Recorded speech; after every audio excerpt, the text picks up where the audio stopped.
Ok, muy buenos días. Vamos a comenzar nuestra escuela dominical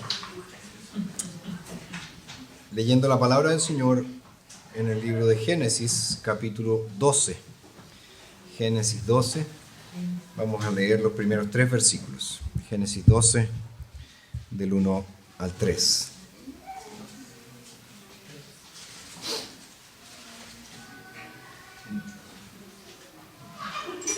Dice así la palabra del Señor. Entonces el Señor dijo a Abraham: vete de tu tierra, de tu parentela y de la casa de tu padre a la tierra que te mostraré.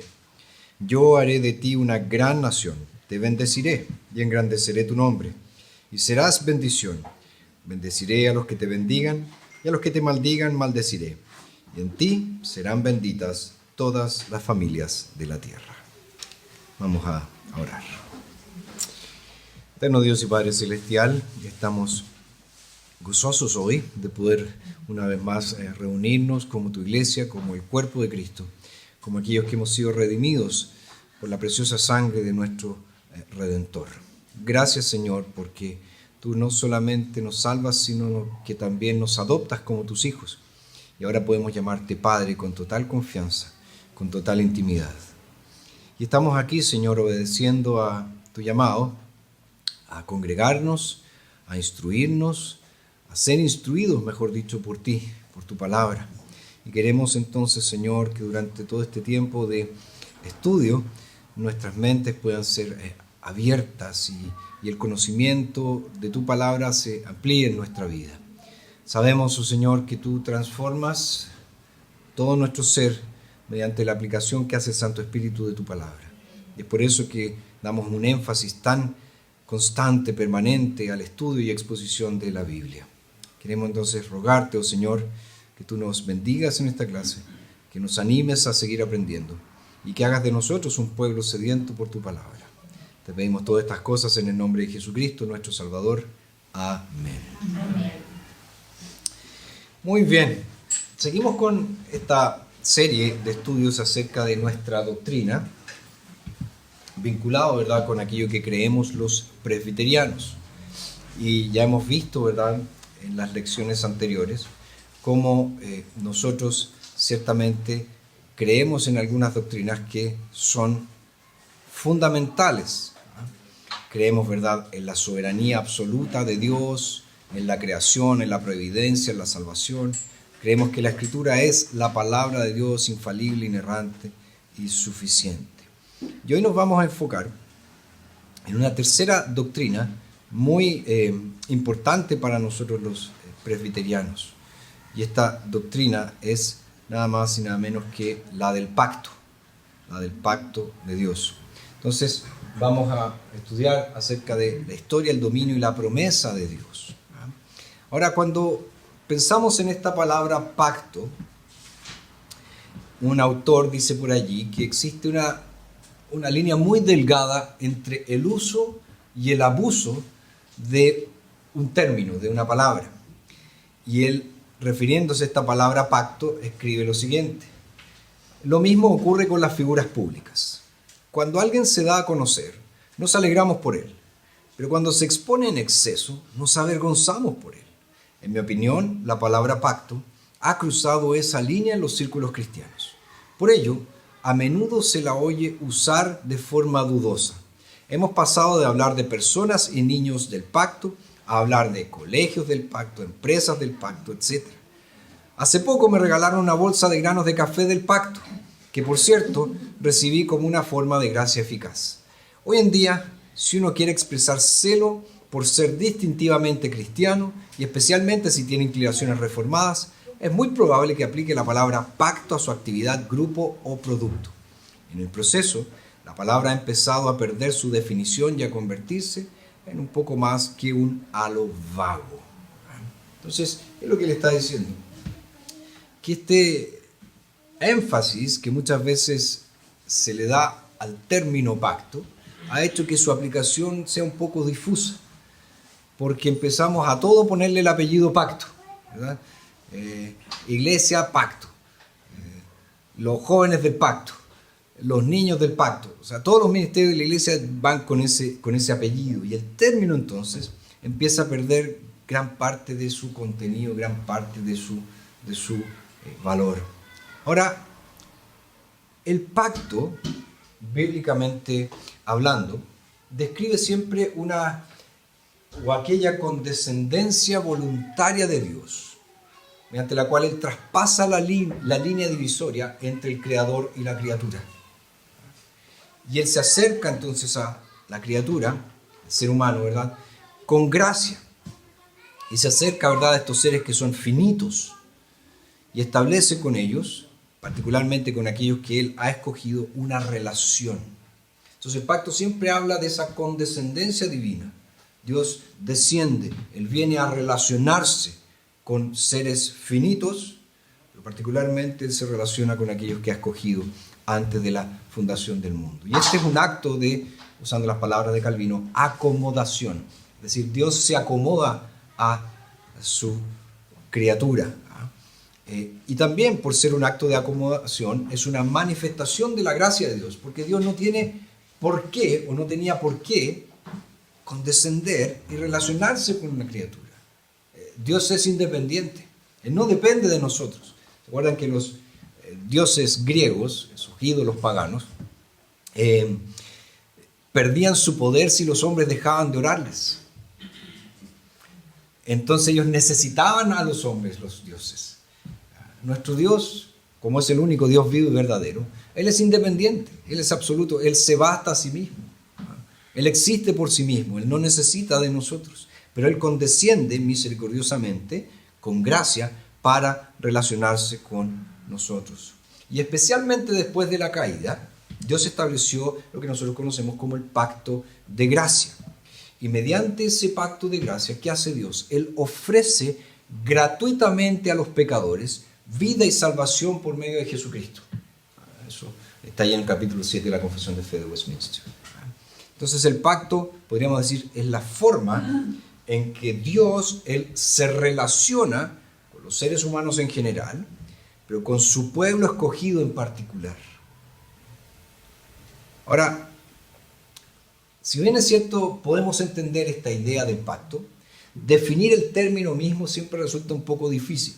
Y es por eso que, dependiendo del libro que ustedes compren o del sitio web que visiten, ¿qué significa pacto?, les van a dar diferentes definiciones.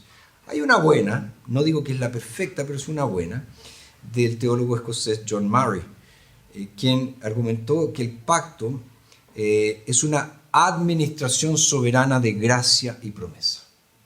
Para él, un pacto divino es una administración soberana de gracia y promesa. Ahora, ciertamente es una buena definición, no es la mejor, la única, pero es una buena definición. ¿Por qué? Porque no excluye otras ideas que suelen, ¿verdad?, asociarse con el término pacto. Por ejemplo, si los pactos se basan en condiciones, si son acuerdos mutuos, qué se ofrece exactamente en ellos, si tienen aspectos contractuales, si implican mérito, etc. La definición de Murray no excluye ninguna de estas cosas que siempre están rondando la idea misma de pacto. Entonces esta definición resume esta idea de pacto en varios conceptos que son esenciales. En primer lugar, Murray dice que es divino. El pacto es divino, es decir, comienza con Dios. ¿Se acuerdan que en la primera lección hablábamos de que Él es soberano? Es el rey absoluto. Bueno, el pacto comienza con Dios. Es una expresión de sus derechos como el rey soberano de toda la creación. Es una administración soberana, es decir, sugiere que las normas que Dios ha establecido como rey, que Él tiene derecho a establecer. Y esa administración soberana, ¿verdad?, del pacto, demuestra la gracia de Dios de principio a fin. ¿Por qué? Porque permite que seres humanos finitos tengan a Dios como su bienaventuranza y recompensa. Y se basan también en la promesa de Dios. Entonces, es muy importante notar que si bien es cierto la definición de Martin no es la mejor, no es la absoluta, la única, pero sí nos permite aplicar todos estos elementos que son necesarios. El pacto siempre es divino. Dios toma la iniciativa. Es Él, como Rey soberano, que lo establece. Él establece las normas, las condiciones. En fin, aquí no hay una negociación, ¿verdad? Esta semana, por la gracia de Dios, después de 6 meses, logré vender mi auto. La semana pasada, quiero decir. Y si ustedes saben, en esas compraventas siempre hay negociaciones. Uno dice tanto, la persona dice tanto, y al final se llega a un acuerdo y eso se establece en el contrato. En el caso del pacto, eso no es. No es que Dios entre en un acuerdo con el ser humano. Mira, ¿qué te parece si tú haces tal cosa? Ya, pero tú tienes que hacer esto otro, Dios. No, nada de eso. Es unilateralmente establecido por el Señor. Entonces, esta definición que les he dado de pacto establece las bases para comprender aquello que los presbiterianos creemos acerca del pacto y creemos acerca del reino de Dios. El pacto, insisto, es de Dios, es una administración soberana de Él y es también una historia de redención. Una historia de redención. Acuérdense que comenzó en el jardín del Edén con lo que nosotros conocemos como el pacto de obras. Pacto que Adán no cumplió. Y ha continuado, ¿verdad?, desde la caída con un segundo pacto que se conoce como pacto de gracia. Y este pacto de gracia en la historia de la redención ha tenido 2 fases o 2 etapas que algunos llaman ley, gracia, otros llaman antiguo pacto, nuevo pacto, antigua dispensación, nueva dispensación, pero es exactamente lo mismo. Y esta historia de redención avanza hacia un clímax, ¿verdad?, hacia un punto cúlmine. ¿Y cuál es ese punto cúlmine? El reino de Dios, que se manifestará sobre todo el mundo en el Señor Jesucristo. Entonces, este dominio que nosotros entendemos por reino de Dios es lo que la historia de la redención nos muestra que Dios está haciendo desde la creación del mundo. Por eso nosotros oramos: venga tu reino. Padre nuestro que estás en los cielos, santificado sea tu nombre, venga tu reino. La razón por la que nosotros podemos confiar de que esta promesa avanza, camina hacia ese clímax, hacia ese momento cúlmine, es el hecho de que está arraigada esta historia de la redención en las promesas de Dios. Y Dios es fiel, Dios jamás incumple lo que Él dice, pero también revela las promesas de Dios. Acuérdense que la primera manifestación del Evangelio nosotros la encontramos en Génesis capítulo 3, versículo 15, es decir, inmediatamente después de la caída, cuando se promete que un descendiente de la mujer aplastaría la cabeza de la serpiente. Y tenemos la primera alusión a un descendiente de la mujer, esa promesa de que alguien vendría, alguien se manifestaría, que destruiría las obras de Satanás. Pero después nosotros, en el texto que leímos acá, en Génesis 12, vemos que la promesa de bendecir a todas las familias de la tierra está aquí. Dios le dice a Abraham: y en ti serán benditas todas las familias de la tierra. Es decir, a través de su descendencia, ¿verdad?, alguien vendría que sería de bendición para las naciones. Y ese nosotros sabemos que es el Señor Jesucristo, tal como Pablo nos dice en Gálatas capítulo 3. Entonces, esta es una historia de una redención prometida que resulta en el dominio y en la bendición de Dios sobre toda la tierra. Y eso es lo que los presbiterianos queremos decir cuando hablamos de pacto, cuando hablamos del reino de Dios. Entonces, eso es lo primero. Ahora, el pacto de Dios es una historia, como ya les decía, de redención. Es una historia de redención. Cuando se cumplió la primera fase del gran despertar, el famoso teólogo Jonathan Edwards, él se preocupó por situar, ¿verdad?, este avivamiento que se experimentó en esos años en un contexto más amplio. Y es por eso que en el año 1739 él predicó una serie de sermones titulada Historia de la obra de la redención. Y en esa serie de sermones, Edwards buscaba narrar la historia de la redención desde antes de la fundación del mundo hasta la consumación de los siglos. ¿Y qué fue lo que él sugirió? Él sugirió que estos avivamientos que habían ocurrido donde él pastoreaba en Northampton entre 1734 y 1735, él decía que esos avivamientos formaban parte de un mecanismo que Dios utilizaba para dirigir la historia. Entonces él decía que había un movimiento cíclico en la historia, y ese movimiento cíclico se reflejaba en épocas de avivamiento, épocas de decadencia, hasta que finalmente vendría un avivamiento mundial, después vendría la apostasía final, y finalmente Jesús volvería para vencer a todos sus enemigos. Entonces, a través de esta serie de sermones que hizo Edwards, él presentó una teología del pacto basado en esta idea, en la obra redentora de Dios. Es una historia de la redención. Es como Dios redime a su pueblo, como Dios salva a su pueblo. Y esta historia de la obra redentora de Dios es también lo que nosotros como presbiterianos llamamos pacto. La historia de la redención es el pacto. Y la intención de esta historia de la redención es explicar cómo Dios, desde el principio, desde los comienzos mismos de la historia humana, ha obrado, ¿verdad?, la redención de un pueblo para sí, y lo ha hecho solo por gracia. Lo ha hecho por gracia. Y esta historia, como ya lo hemos mencionado varias veces, comienza en el jardín del Edén, donde, ¿verdad?, Dios estableció un pacto con el hombre. Y en ese caso, Adán actuaba como representante de toda la humanidad. ¿No? ¿Y qué se le prometió a Adán si él obedecía perfectamente? Que él iba a recibir como recompensa la vida. ¿No? Y nosotros sabemos que esa relación de pacto se frustró, ¿verdad?, debido a el pecado de nuestros primeros padres.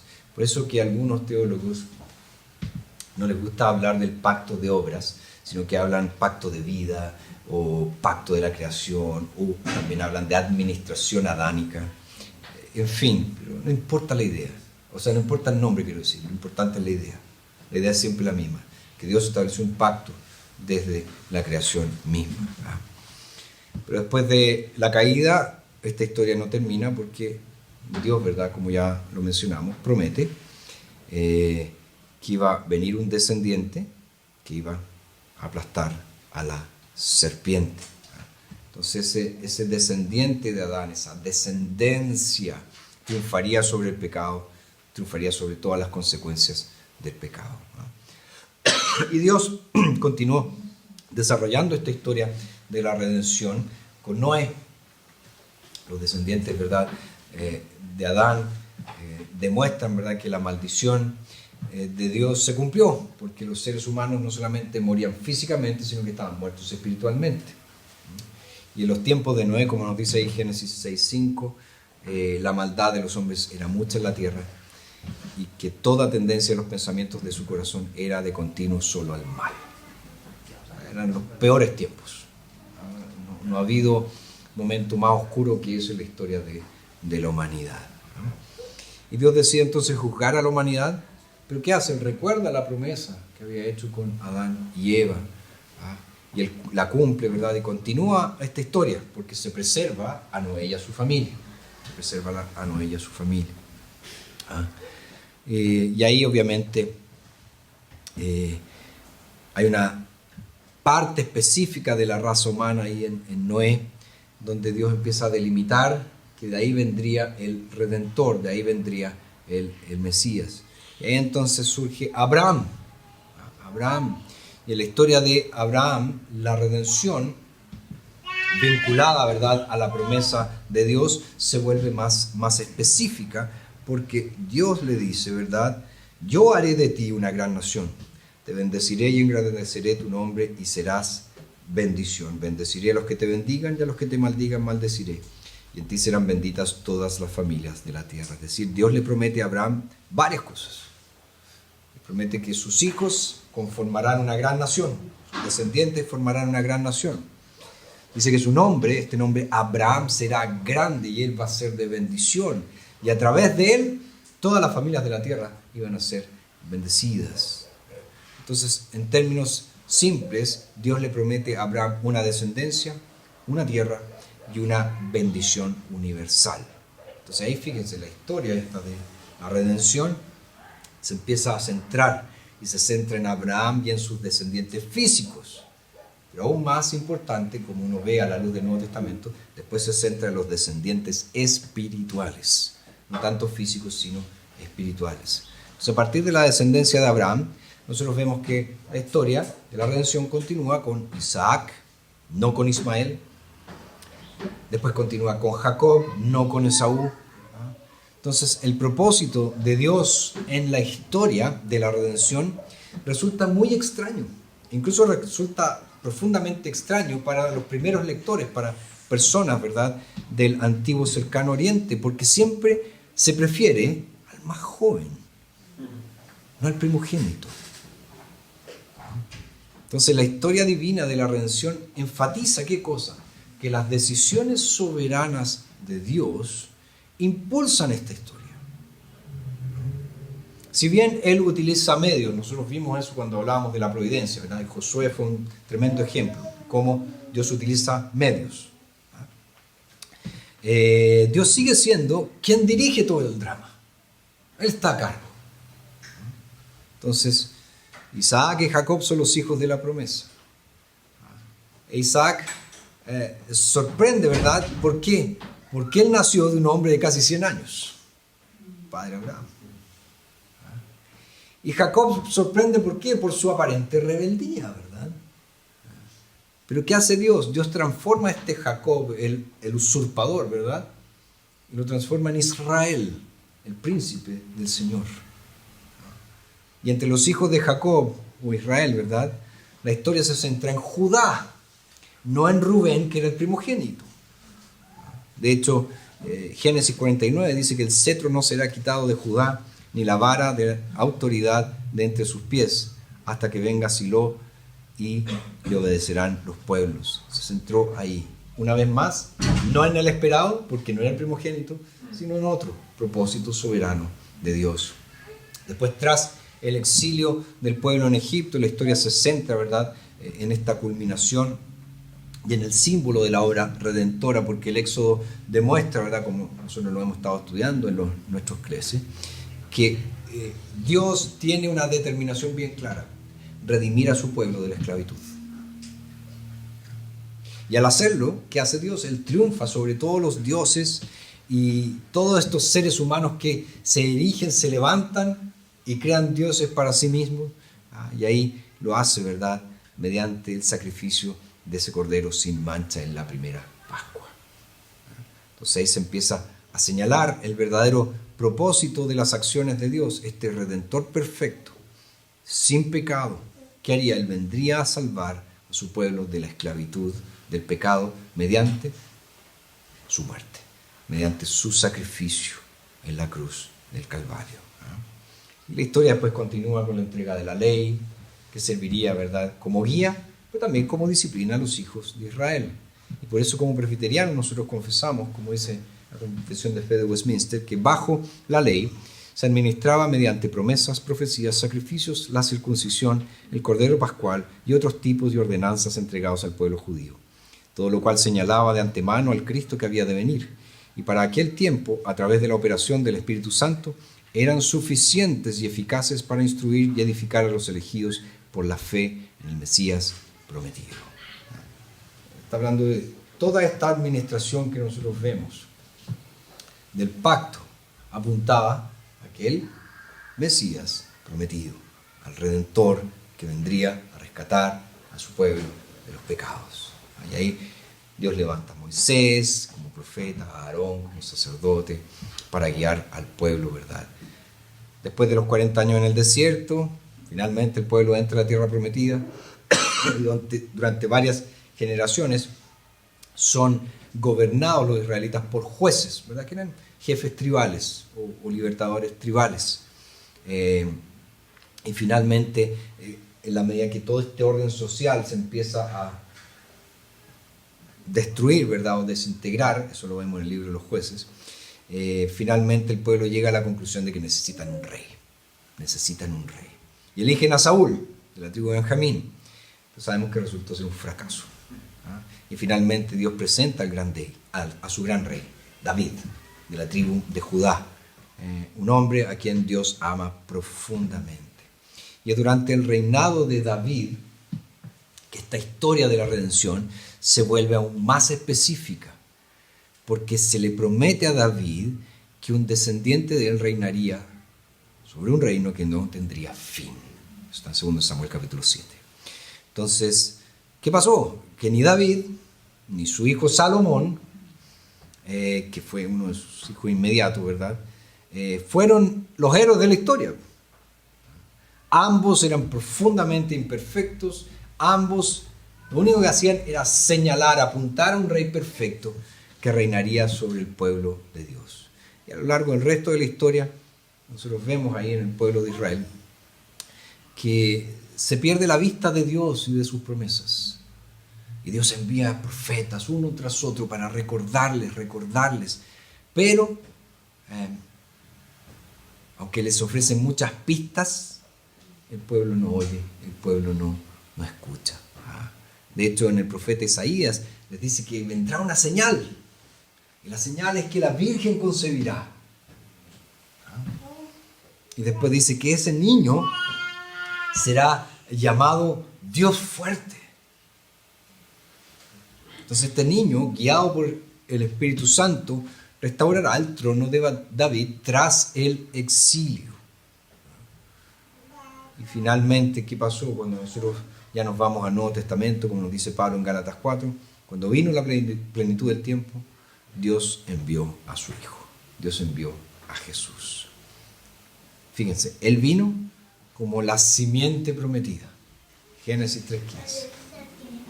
Él vino como el profeta, el sacerdote, el rey perfecto. Él vino como el siervo sufriente que redimiría a su pueblo mediante su muerte y resurrección. Y nosotros sabemos que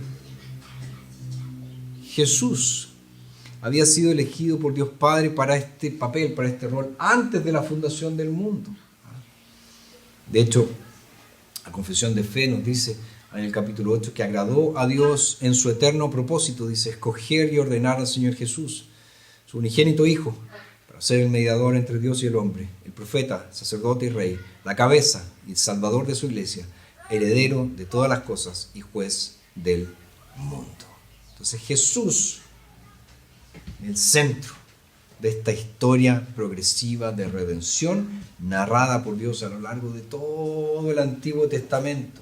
Una sola historia, ¿verdad?, que se centró en la fe en el Redentor del pueblo de Dios. Por eso, como dice el Catecismo Mayor, mediante quien ellos en ese entonces tenían plena remisión de pecado y salvación eterna. O sea, ¿cómo eran salvos en el Antiguo Testamento? Creyendo en la promesa del Mesías que vendría. ¿Cómo somos salvos en el Nuevo Testamento? Creyendo en la promesa del Mesías que ya vino. ¿Pero qué pasó? Jesús vino y no destruyó a todos sus enemigos, ni tampoco puso fin a esta historia de redención de inmediato. Antes de la cruz y de la resurrección, ¿qué hizo Jesús? Él buscó advertirle a sus discípulos de esta sorprendente realidad. ¿Y cuál es esta sorprendente realidad? Que el bien y el mal crecerían juntos en el mundo hasta el día del juicio final.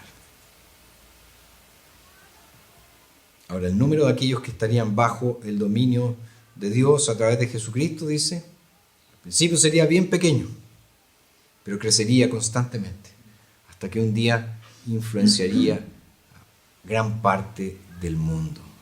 Entonces, fíjense, esta buena noticia de la salvación solo a través de la fe en Jesucristo sería predicado, dice, por el mundo entero. Y entonces Jesús regresaría para concluir la historia de la redención. Entonces, Es muy importante que entendamos eso, que el pacto de Dios es una historia de redención que Dios estableció antes de la fundación del mundo, y que esta historia de la redención se ha ido implementando a través de nuestra historia, de la historia humana, y todo se ha hecho en el tiempo preciso de Dios. Ahora, el pacto también no es solo una historia de redención, el pacto también es una promesa irrevocable. Irrevocable. En el comienzo de la historia humana, como ya hemos mencionado, Dios, después de la caída de Adán, Él prometió un descendiente que vendría a derrotar a los enemigos de Dios. Y esa promesa se desarrolló a través de todo el Antiguo Testamento, hasta que aparece Jesús, la simiente presentada ahí en el Evangelio. Y Él vino a cumplir su obra como el único mediador, el pacto de gracia, como dice el Catecismo Mayor de Westminster. Jesús como mediador, Él es Dios.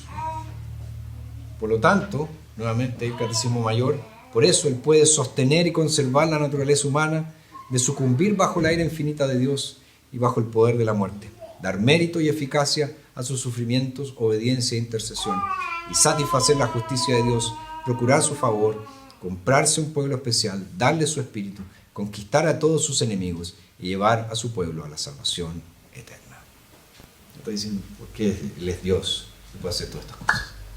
Porque Él es Dios hombre, puede hacer todas estas cosas.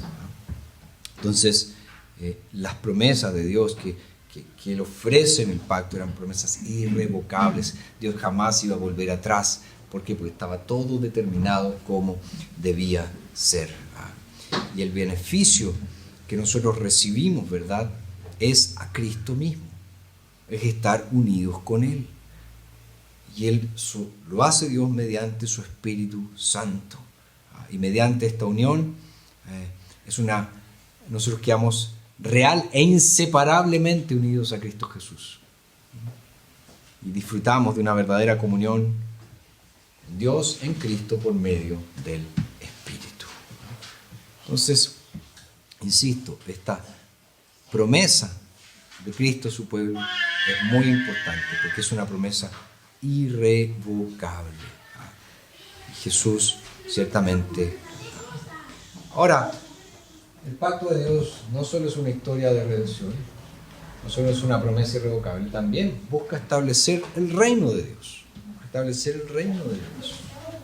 Acuérdense que ya dijimos que todo esto, toda esta historia de redención estaba vinculada a un destino, a un clímax. Ese clímax era el establecimiento del reino de Dios en la tierra. Ahora, esto se puede pasar por alto a veces cuando leemos los evangelios, pero cuando uno se enfoca bien, cuando uno lee con atención, se da cuenta que, por ejemplo, en el Evangelio de Mateo esto está clarísimo. Una y otra vez queda absolutamente claro que Jesús vino a predicar la era de la buena nueva, la era del Evangelio, la era de las buenas noticias del reino de Dios. De hecho, Marcos en su Evangelio, cuando él comienza, dice que después de que Juan fue encarcelado, ¿qué hizo Jesús? Él fue a Galilea predicando el Evangelio de Dios y diciendo: el tiempo se ha cumplido, el reino de Dios se ha acercado, arrepiéntanse y crean en el Evangelio. Entonces, este reino fue claramente inaugurado con la venida del Señor Jesucristo. Entonces, Jesús él proclama que con su venida se estaba estableciendo el reino. ¿Por qué? Porque el reino está donde está el rey. Y el rey vino. Entonces, toda la creación vive, se mueve, existe según el plan, según el deseo de Dios. Y el pueblo de Israel sabía desde el principio que Dios era su rey, incluso cuando ellos desearon un rey terrenal. Ahora, ¿cuál es la novedad en Jesús? Es que el reino de Dios se manifiesta en todo el mundo, en un mundo que se ha rebelado contra Dios. Y este reinado Obviamente no se estableció de la manera esperada, de la manera típica, es decir, a través de conquistas militares, ¿verdad? Porque Jesús, acuérdense que él le dijo a Pilato, mi reino no es de este mundo. Él dijo, si mi reino fuera de este mundo, mis servidores pelearían para que yo no fuera entregado a los judíos. Pero mira, aquí estoy, siendo azotado, siendo escupido, finalmente siendo asesinado. ¿Por qué? Porque mi reino no es de este mundo. Entonces, eso nos demuestra que el reino de Dios no está vinculado al avance de entidades geopolíticas, como a veces algunos piensan. Al contrario, el reino de Dios está íntimamente ligado a la obra del Espíritu Santo, que guía a hombres y a mujeres ¿a qué? A tener una correcta relación con Dios por medio de Cristo Jesús. Por eso, en esa conversación de Jesús con Nicodemo, ¿qué le dijo Jesús? De cierto les digo, que a menos que nazca de nuevo, uno no puede ver el reino de Dios. ¿Qué es entrar en el reino de Dios? ¿Qué es realmente ser un ciudadano del reino de Dios? Tienes que nacer de nuevo, nacer de lo alto. Una obra que realiza el Espíritu Santo de Dios. Entonces, es esa relación correcta. Se establece mediante la fe en la muerte y resurrección de Cristo, que asegura la entrada en el reino de Dios. Pero sabemos que este reino, tal como lo hemos descrito, no era lo que esperaban los primeros seguidores de Jesús. Porque ellos creían que cuando se estableciera el reino de Dios, vendría inmediatamente el juicio final.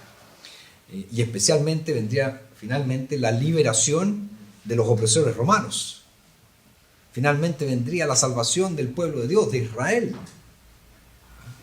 Pero no pasó nada de eso. No pasó absolutamente nada de eso. Y no era lo que esperaban.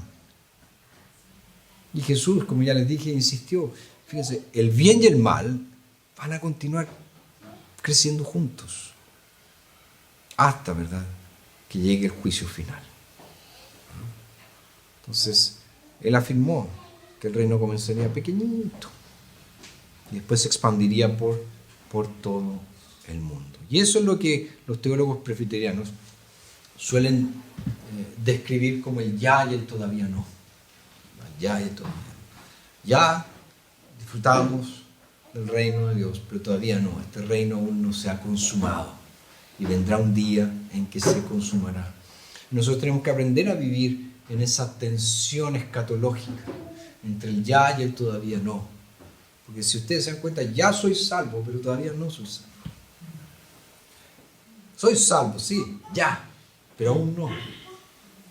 Voy a ser salvo. ¿Cuándo qué? Cuando sea transformado, si estoy muerto, cuando resucite nuevamente en el día final. Y ahí va a suceder que todas las cosas serán sometidas a Cristo Jesús. Entonces el reinado de Dios se extiende por todo el mundo hoy, en la medida que hombres y mujeres se someten, ¿verdad?, a Cristo. Se someten a Él, a su palabra, a su espíritu, y desarrollan esta relación de sumisión con Él. Y nosotros vemos que esta historia de la redención empieza en el mundo entero a cambiar un poco de eje. Sí. Años atrás, el eje principal estaba en el hemisferio norte. Ahí es donde se desarrollaba este reino y habían iglesias fuertes que enviaban sus misioneros al hemisferio sur porque no habían creyentes. Pero ahora esto se ha transformado, ahora es más fuerte en el hemisferio sur y tenemos lugares como Latinoamérica, como África y otros lugares donde realmente las iglesias se multiplican y cientos de creyentes, mientras que en Europa y muchos lugares de Estados Unidos las iglesias decrecen. Todo es parte del plan perfecto del Señor, porque cuando la historia se complete, Jesús regresará para juzgar con justicia y verdad, y su reino se consumará plenamente. Y ahí disfrutaremos de los nuevos cielos y la nueva tierra. Entonces, ahí nos damos cuenta que el reino de Dios es aquí mismo, en esta tierra, tal como la conocemos, pero una tierra renovada. ¿Se imagina una tierra renovada? Donde no hay desastres naturales, donde no hay nada de pecado, donde no tienes miedo de caminar en la noche, donde todos los que están allí son tus hermanos y hermanas y disfrutas de conversar con ellos. Bueno, eso es lo que Dios ha prometido para nosotros. De hecho, Pablo nos dice en Romanos 8, ¿verdad?, que la creación misma gime con dolores de parto, esperando ¿qué cosa? La manifestación de los hijos de Dios, dice. O sea, esto es algo que tiene dimensiones cósmicas. Y eso es tremendamente importante. Dios desea que su pueblo herede la tierra. Y que después, ¿verdad?, la desarrolle completamente. Entonces, mientras tanto, nosotros vemos el ya. Muchas veces iglesia pequeña, muchas veces el mundo que se la trata de comer, muchas veces nos parece que los malos prosperan, pero los buenos les va mal. Bueno, el Señor tiene su propósito y acuérdense, Él va a establecer su reino. Ese es el propósito que Él ha establecido. Y si bien el reinado de Dios se manifiesta de otras maneras en nuestras vidas como individuos, por ejemplo, cuando nosotros cumplimos con la vocación que el Señor nos ha dado, cuando nos dedicamos a las artes, cuando criamos a nuestros hijos, en fin, cuando hacemos todas estas cosas bajo, ¿verdad?, la palabra de Dios, estamos ciertamente expandiendo el reino de Dios en esta tierra. Y la voluntad de Dios es que su pueblo lo adore, sirviéndolo como el Rey, que es el único digno de recibir toda nuestra adoración. Es muy importante entender esta doctrina tan preciosa que nos habla de la historia, del dominio y de la promesa de Dios. Es una historia, ¿verdad?, de redención, es una historia irrevocable, no hay vuelta atrás, es una historia que busca establecer el reino de Dios en la tierra. Preguntas, comentarios finales. Jorge. Bueno, la Biblia habla de parte del pacto de Adán, pacto de Noé, pacto de Abraham, finalmente el último pacto de Dios con los hombres, que es Jesucristo. ¿Es correcto hablar de varios pactos o un solo pacto en varias manifestaciones? En la iglesia reformada, presbiteriana, hablamos de un solo pacto que tiene estas dos grandes partes, el pacto de obra y el pacto de gracia. Y dentro del pacto de gracia hay dos administraciones, la administración antigua y la administración nueva. Y dentro de esas están estos pactos con Noé, pacto de la ley, pacto con David, ¿verdad? Todos ellos forman parte del mismo y único pacto de gracia, no son pactos distintos. Lo que pasa es que en cada una de esas manifestaciones se nos da mayor información o mayor amplitud de este pacto de gracia que Dios estableció en el instante mismo en que nuestros primeros padres pecaron. Entonces hoy vivimos bajo el pacto de gracia, los creyentes. Que todo el mundo, fíjense, todo el mundo que no está en Cristo sigue estando bajo el pacto de obras. Porque no hay nadie que no esté en una relación de pacto con Dios. Y como no pueden cumplirlo por sí mismos, ese pacto de obras están condenados. Nosotros tenemos aquí a Cristo, que Él cumplió por nosotros. Su justicia es mía, mediante la fe. Cristian. Me llama la atención, me encanta la perfección y cómo nos maravilla Dios. Porque le dice a Abraham, en ti serán benditas todas las familias de la tierra. Y uno ve toda la Biblia y llega hasta uno. De allá tan lejos, que Dios cumple su promesa y nos hace parte de esa bendición que le dijo a Abraham. Eso me encanta, eso, porque wow, uno dice, no se quedó tan solo en un pueblo de allá, sino que se extendió a todo el mundo. Sí, es efectivo, es lo que la Escritura nos muestra, ¿verdad?, desde un principio. Desde un principio, acuérdense, ¿cuál era el objetivo de Dios? Que el jardín se extendiera por toda la tierra. Pero como nuestros primeros padres fallaron, entonces ahí hubo un tropiezo. Pero el propósito de Dios sigue, que el jardín se extienda por toda la tierra. Llegará ese momento, cuando Cristo Jesús vuelva nuevamente. Y en ese sentido, uno ve cómo esta historia empieza a enfocarse en un pueblo determinado. Pues ese pueblo determinado que era Israel tenía en su esencia misma una promesa que iba más allá del Israel étnico, que es como dice Pablo en Gálatas 3, los que son verdaderos hijos de Abraham son los que comparten la fe de Abraham. Entonces esa era la promesa de Dios. Dentro de sus propósitos eternos, Él estableció que fuera de esa manera. En un principio, claro, cualquiera que quería tener una relación con el Dios vivo y verdadero tenía que ser judío, tenía que hacerse israelita. Ese era el único camino. Pero cuando vino la plenitud del tiempo, Dios envió a su Hijo, a Jesucristo. Y ahí esa barrera de separación se rompió. Ya no hay más judíos y gentiles, ya no hay más hombre y mujer, ya no hay más esclavo ni libre, sino que todos son uno en Cristo Jesús. Aquellos que obviamente están unidos a Él por la fe. ¿Alguien más? Okay. Hablaba usted justamente de lo que es el pacto de obra y el pacto de gracia, pero también tengo entendido que es el pacto de eternidad. No sé si es un concepto claro, donde antes las tres personas hicieron también un pacto para que todo esto se concretara. Sí, eso es lo que se conoce como el consejo eterno, o el pacto salutis, el pacto de la salvación, que es el acuerdo eterno entre el Padre, Hijo y Espíritu Santo. El Padre enviar a su Hijo y darle al Hijo un pueblo para sí, el Hijo muriendo por ese pueblo y el Espíritu Santo aplicando la obra de ese Hijo. Eso es algo que está en la eternidad, que forma parte del decreto de Dios, pero hay alusiones en la Escritura a ese pacto eterno.